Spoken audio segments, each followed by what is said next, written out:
Hello বন্ধুরা, আপনারা দেখছেন সুমন মাল্টি ইউটিউব চ্যানেল। তো বন্ধুরা, আজকে দেখবো আমরা কিভাবে ইন্ট্রিগা সফটওয়্যারটা ফ্রেশভাবে ইনস্টলেশন করব। তবে অ্যাকচুয়ালি অল ইন্ট্রিগা ইউজার যারা আছেন সবার উদ্দেশ্যে ভিডিওটা করছি, কোনো ব্যাংকের বিষয় নয়, কারণ অনেকগুলো ব্যাংক মিলিত হয়েছে। বিশেষ করে ইন্ট্রিগা সফটওয়্যারটা অল ইন্ডিয়াতে প্রচুর জায়গায় ব্যবহার হয়। বিশেষ করে পিএনবি, ওয়েস্ট বেঙ্গল গ্রামীণ ব্যাংক তো এখন তো মার্চ হয়ে এসছে, আরও অন্যান্য ব্যাংকে এগুলো ব্যবহার করা হয়। তো আমি সবার উদ্দেশ্যে ভিডিওটা করছি, আমরা ইন্ট্রিগা সফটওয়্যার কিভাবে ফ্রেশভাবে ইনস্টল করব। তো আমার যেহেতু একটা আইডি লগ ইন আছে, আমি ওটাকে স্টপ করে, সার্ভিসটাকে স্টপ করে আমি আনইনস্টল করে দেখিয়ে দেবো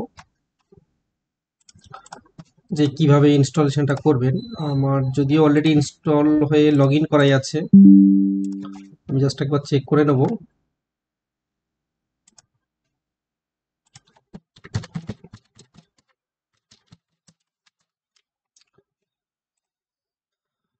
যদিও আইডিটা আমার লগ ইন আছে, আমি এইরকমই মিনিমাইজ করে রাখবো। এটাকে আমি রান করে দিলাম, দেওয়ার পরে এটাকে আমি ডাইরেক্ট আনইনস্টল করে দেবো। সোজা কন্ট্রোল প্যানেল চলে যাব আমি, আনইনস্টল প্রোগ্রাম, এখান থেকে আইউইন যে সফটওয়্যারটা আছে আমরা সেটাকে ডাইরেক্ট আনইনস্টল করে দেবো আমরা। তো আমি লাইভ দেখিয়ে দিচ্ছি যে কিভাবে সেট আপটা করবেন। ডাইরেক্ট আনইনস্টল করে ইনস্টল করে আমি দেখিয়ে দিচ্ছি। তো আমি এটাকে যে স্টার্ট করাই আছে, আমি আবার সার্ভিসটাকে ওপেন করব।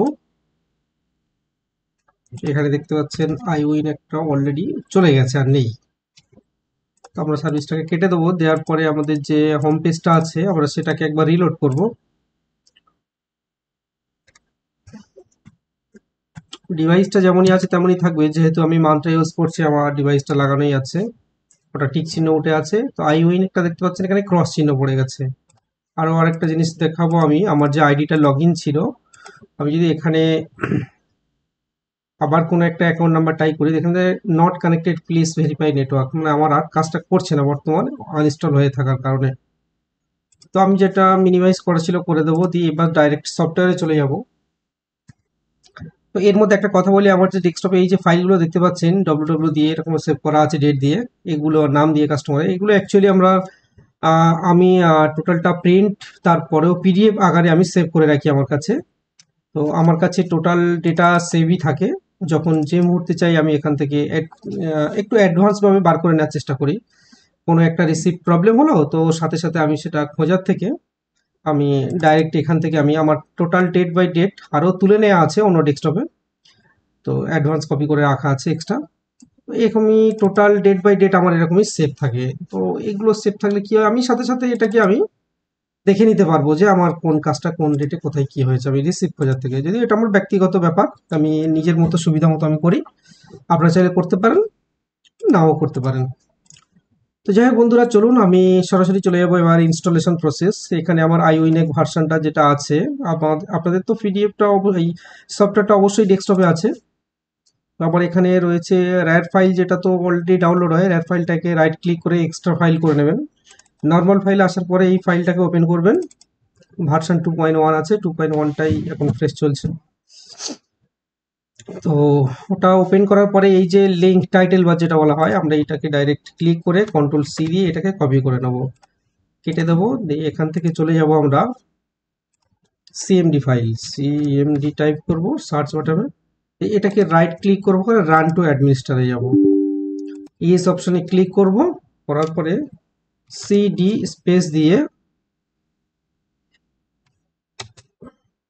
কন্ট্রোল ভি করে এটাকে আমরা পেস্ট করে দেবো, দিয়ে এন্টার করব। তো তার মানে আমাদের সি ড্রাইভের সফটওয়্যারটাকে ইনস্টল হচ্ছে। আমরা এখানে টাইপ করব RUN.BAT দিয়ে আবার এন্টার করব। এখানে কন্টিনিউ টু এনি কি আমরা যে কোনো একটা কি প্রেস করব, আবার যে কোনো একটা কি প্রেস করতে বলছে। তো দেখতে পাচ্ছেন আমাদের অলরেডি সাকসেসফুল হয়ে গেছে। দিয়ে এটাকে আমরা সরাসরি কেটে দেবো। তো আইউইনেক ভার্সন অ্যাভেলেবেল হয়ে গেছে সাকসেসফুল। খুব সিম্পল ব্যাপার, সামান্য 1 মিনিটের কাজ। এইটার জন্য অনেকেরই কাজ আটকে থাকে। তো আমাদের হেল্পলাইনে কল করে কথা বলতে হয়, আমার এই প্রবলেম হয়েছে তাই হয়েছে। দেখতে এখানে আইওইন একটা চলে এসছে, তো এটাকে একবার রিস্টার্ট দিয়ে নেবো আমরা। অনেকের সকালে মেশিন অন করতে গেলে দেখা যায় এখানে ক্রস চিহ্ন উঠে থাকে, তো সেক্ষেত্রে বলবো এটাকে সার্ভিসে গিয়ে একবার রিস্টার্ট দিয়ে নেবেন, আশা করছি প্রবলেমটাকে সলভ হয়ে যাবে।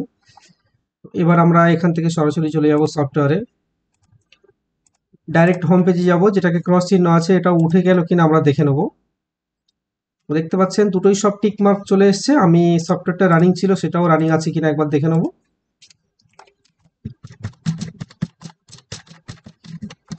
একটা অ্যাকাউন্ট নাম্বার টাইপ করলাম, সঙ্গে সঙ্গে একটা নাম চলে এসেছে, তার মানে আমার সফটওয়্যারটা এখনো পর্যন্ত রানিং আছে। যেহেতু আমাদের এন্ট্রিগার সফটওয়্যার 5 মিনিট পর্যন্ত লগ ইন স্টে করে থাকে, তার মধ্যে আমার যদিও কাজটা করা হয়েছে এই জন্য করে লগ ইন এখনো আছে।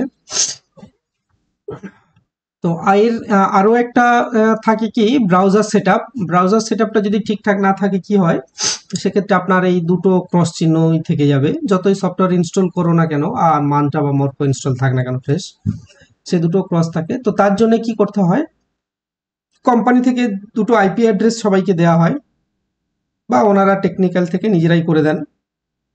ওই আইপি অ্যাড্রেস দুটো দিয়ে কন্ট্রোল ভি করে পেস্ট করে ব্রাউজারটাকে রিসেট করে নিলে, আনলক করে নিলে আবার এই চিহ্নটা উঠে যাবে। যদিও আমি টাইটেল বারের নিচে ভিডিও ডেসক্রিপশন বক্সের নিচে আমি ওই লিঙ্ক দুটো আমি দিয়ে দেবো, আইপি অ্যাড্রেস দুটো দিয়ে দেবো, আপনারা চাইলে সেখান থেকে কপি করে নিয়ে কাজটা করে নিতে পারবেন। ব্রাউজার সেটিং এর ভিডিও আমার ইউটিউবে আপলোড করাই আছে, আপনারা চাইলে সেখান থেকে দেখে নেবেন। আবার আমিও পরে আবার ফ্রেশভাবে দেখিয়ে দেবো। আজকের ইনস্টলেশন প্রসেসটা সবার উদ্দেশ্যে দেখালাম, খুব সুন্দরভাবে ছোট্টভাবে যেমনভাবে আপনারা চাচ্ছেন সেইভাবে দেখিয়ে দিয়েছি, যাতে কোনো প্রবলেম না হয়, যে কেউ করতে পারবেন।